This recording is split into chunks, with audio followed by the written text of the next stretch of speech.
Hello बच्चों, so let's solve this question and question says the electrical resistance of a column 0.05 moles per litre NaOH solution of diameter 1 centimeter and length 50 centimeter is 5.55 into 10 to power 3 ohm. Now calculate its resistivity, conductivity and molar conductivity. तो चलिए देखो इस question में जो हमारे पास ये question है, ये किसका क्वेश्चन है? इलेक्ट्रोकेमिस्ट्री का क्वेश्चन है. सो बेसिकली इसमें जो हमारे पास की कॉन्सेप्ट होगा इस क्वेश्चन में वो क्या होगा? हमारा इलेक्ट्रोकेमिस्ट्री के कुछ फॉर्मूले होंगे जो कि हमको पता है रेजिस्टिविटी कैसे फाइंड आउट करते हैं, conductivity and then molar conductivity. The key concept in this question will be of, हमारे पास कुछ इलेक्ट्रोकेमिस्ट्री के फॉर्मूले होंगे, जैसे कि हमारे पास क्या होगा? रेजिस्टिविटी होगा, रेजिस्टिविटी. ठीक है, यहाँ पे हमारे पास क्या हो सकता है? Conductivity and molar conductivity. इसको हम ऐसे लिख सकते हैं. अब देखो यहाँ पर हमको जो न्यूमेरिकल सोल्व करने का सबसे पहला फॉर्मूला, जो पहला स्टेप होता है वो क्या होता है? जो हमको पहले गिवन है पहले वो लिख लेते हैं. उससे क्या होता है? हमारे पास सोल्व करने में आसानी होगी. हमको जो गिवन है वो क्या? हमारे पास देखो कंसंट्रेशन कितनी गिवन है हमारे पास NaOH की. कंसंट्रेशन गिवन है 0.05 मोल पर लीटर. ठीक है, और क्या गिवन है? डायमीटर गिवन है. डायमीटर कितना गिवन है? 1 सेंटीमीटर गिवन है. तो यहाँ से हम रेडियस निकाल सकते हैं आराम से. रेडियस कितनी आएगी? 0.5 सेंटीमीटर आ जाएगी. ठीक है, और उसके बाद लेंथ कितनी गिवन है? लेंथ हमको गिवन है 50 सेंटीमीटर.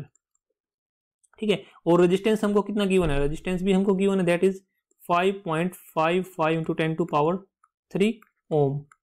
ये हमको गिवन है डेटा. अब हमको निकालनी है सबसे पहले रेजिस्टिविटी, और हमको पता है रेजिस्टिविटी किसके इक्वल होती है?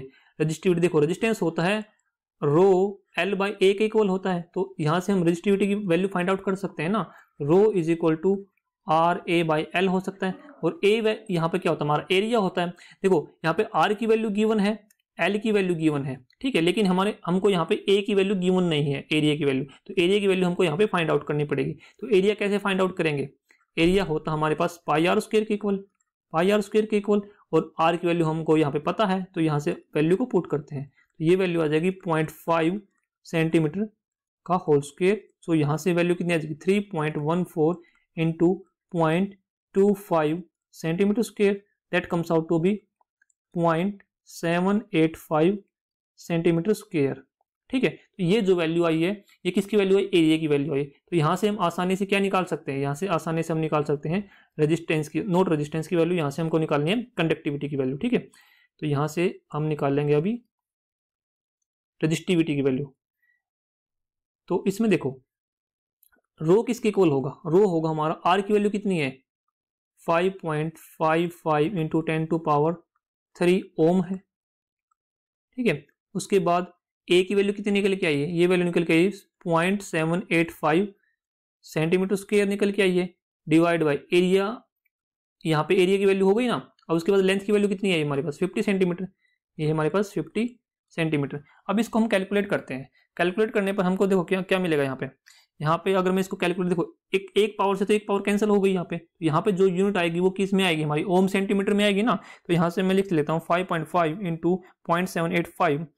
ठीक है, और इसको मैं मल्टीप्लाई कर देता हूँ यहाँ से 1000 से. ठीक है, और इसके बाद डिवाइड करते हैं हम इसको किससे? 50 से. तो यहाँ से जो वैल्यू निकल के आई हमारे पास, वो वैल्यू निकल के आई 87.135 ओम सेंटीमीटर. तो जो ये वैल्यू आई है, ये वैल्यू किसकी आई है? ये वैल्यू आई है रेजिस्टिविटी की. किसकी वैल्यू आई है? रेजिस्टिविटी की. लेकिन रेजिस्टिविटी की तो वैल्यू आ गई, अब हमको निकालनी है किसकी? कंडक्टिविटी की वैल्यू. अब कंडक्टिविटी की वैल्यू निकालने के लिए हमको क्या करना पड़ेगा? कंडक्टिविटी किसके इक्वल होता है? कप्पा. और कप्पा किसके इक्वल होता है? 1/1 रो के इक्वल होता है. इसका मतलब क्या होगा? जो वैल्यू आई है हमारी, इसका जो हमको क्या लेना, बस इनवर्स लेना है. तो यहाँ से देखो, यहाँ से अगर मैं इसको ऐसे लिखता हूँ 87.135, ठीक है, ओम सेंटीमीटर.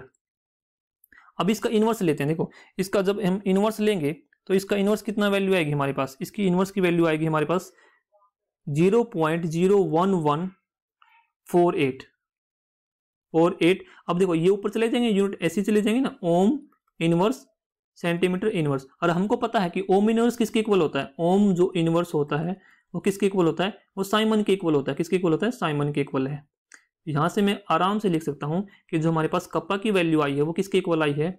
वो आई है 0.01148 साइमन सेंटीमीटर इनवर्स के इक्वल आई है. ठीक है, तो ये वैल्यू किसकी आई है हमारी? ये वैल्यू आई है किसकी? कप्पा की वैल्यू आई है। अब हमको वैल्यू किसकी निकालनी है, मोलर कंडक्टिविटी की वैल्यू निकालनी है। अब मोलर कंडक्टिविटी की वैल्यू को निकालने के लिए हमको पता है कि जो फॉर्मूला क्या होता है मोलर कंडक्टिविटी के फॉर्मूले का, कप्पा इंटू 1000 डिवाइड बाई सी और हमारी कंसंट्रेशन है, और कंसंट्रेशन की वैल्यू हमको गिवन है यहाँ पर क्वेश्चन में कितनी है, ये 0.05। तो हमको सिर्फ यहाँ पे क्या करना है, फॉर्मूले में पुट करना है। कप्पा की वैल्यू कितनी है, ये यहाँ पे लिख लेते हैं 0.01148 Simon centimetre inverse multiply by 1000 divide by, अब देखो कंसंट्रेशन की वैल्यू हमको कितनी गिवन है, ये गिवन है 0.05 मोल्स पर लीटर है ना। देखो यहाँ पे इसकी यूनिट है, तो यहाँ पे इसकी यूनिट मोल्स पर लीटर लिख लेते हैं। ठीक है, न्यूमेरिकल सोल्व करते वक्त हमको जो यूनिट है वो लिखना चाहिए, क्योंकि इसमें क्या होता है कि जो मिस्टेक्स होती हैं वो काफ़ी कम हो जाती हैं, मिनिमाइज हो जाती हैं। देखो मोल्स पर लीटर, अब हमको पता है कि जो मोलर कंडक्टिविटी की यूनिट होती है वो क्या होती है, moles per litre Simon centimetre square पर मोल होती है। यहाँ से देखो अगर मैं, हमको ये भी पता है कि जो 1 सेंटीमीटर क्यूब होता है वो किसके इक्वल होता है, 1 लीटर के इक्वल होता है। यहाँ से अगर मैं बोलूँ कि सेंटीमीटर की क्यूब और लीटर इनवर्स लिखो तो देखो ये आपस में कैंसिल आउट हो जाते हैं ना, किसके इक्वल आते हैं, 1 के इक्वल आते हैं ना। तो यहाँ पे मल्टीप्लाई है, तो यहाँ पे अगर मैं लिख लूँ सेंटीमीटर क्यूब लीटर इनवर्स तो कोई फर्क नहीं पड़ेगा ना। तो इससे क्या होगा, देखो यहाँ पे यूनिट कैंसिल करने में आसानी रहेगी। अब जब मैं इसको सोल्व करूंगा तो इसमें क्या होगा, देखो लीटर से तो लीटर कैंसिल आउट हो जाएगा और 1 सेंटीमीटर इनवर्स से यहाँ से सेंटीमीटर स्क्वायर बच जाएगा। ठीक है, तो यहाँ पे अब हम इसको कैलकुलेट करेंगे, तो कैलकुलेट करने पर हमारे पास जो मोलर कंडक्टिविटी की वैल्यू आएगी वो कितनी आएगी, देखो यहाँ पे सबसे पहले मैं इसको मल्टीप्लाई कर लेता हूँ। मल्टीप्लाई करने पर कितना होगा, देखो 0.011, ठीक है 0.01148 मल्टीप्लाई बाई 1000, तो ये वैल्यू कितनी आई हमारे पास, ऊपर वाली वैल्यू आई हमारे पास 11.48। ठीक है, डिवाइड, और ये आ जाएगी हमारी साइमन सेंटीमीटर स्क्वायर। ठीक है, और उसके बाद नीचे आ जाएगा हमारे पास कितना है, नीचे कितना होगा हमारे पास 0.05 मोल बच गया। ठीक है, ये नीचे मोल ही बच गया ना, क्योंकि लीटर तो कैंसिल आउट हो गया। अब यहाँ पर हम जब इसको डिवाइड करें किससे, 0.05 से, तो यहाँ पर जो वैल्यू आएगी वो कितनी आएगी, हमारी आएगी 229.6 Simon centimetre square mole inverse. ठीक है, तो जो ये वैल्यू आई है, ये वैल्यू हमारी किसकी है, ये वैल्यू आई हमारी मोलर कंडक्टिविटी की। This is our molar conductivity value. So हमको यहाँ पे सारी वैल्यू निकाल चुके हैं। देखो रेजिस्टिविटी की वैल्यू कितनी आई है, 87.135, एंड कंडक्टिविटी की वैल्यू कितनी आई हमारे पास, कंडक्टिविटी की वैल्यू हमारे पास आई है ये वैल्यू 0.01148 साइमन सेंटीमीटर इनवर्स। ठीक है, और हमारे पास जो मोलर कंडक्टिविटी की वैल्यू कितनी आई हमारे पास, ये मोलर कंडक्टिविटी की वैल्यू आई है 229.6 Simon centimetre square mole inverse, right. So I hope this understood very well. Thank you.